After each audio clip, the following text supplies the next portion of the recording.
পৃথিবীতে সবচাইতে শ্রেষ্ঠতম দোয়ার স্থান হলো মা বাবা।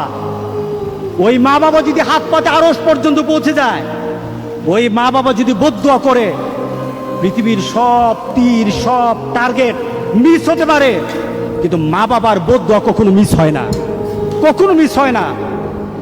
আর সন্তান মা বাবার জন্য যখন দোয়া করে, পৃথিবীর কোনো হুজুর, পৃথিবীর কোনো বুজুর্গ ব্যক্তির দোয়া কবুলের ব্যাপারে সন্দেহ থাকতে পারে, কিন্তু সন্তান যখন মা বাবার জন্য দোয়া করে, এই দোয়া আল্লাহ ফেলে দেয় না। সুবহানাল্লাহ। কারণ মা বাবার এই দোয়াটা শিখিয়ে দিয়েছেন আল্লাহ সুবহানাহু ওয়া তাআলা, রব্বির হামহুমা কামা রব্বায়ানি সগীরা। আপনি কবরে থাকবেন, আপনি প্রত্যেক নামাজে আপনার সন্তান দোয়া করবে আপনার জন্য, রব্বির হামহুমা কামা রব্বায়ানি সগীরা। পড়েন, মা বাবার জন্য দোয়া করেন প্রতি নামাজে বলেন মা বাবার জন্য, রব্বির হামহুমা কামা রব্বায়ানি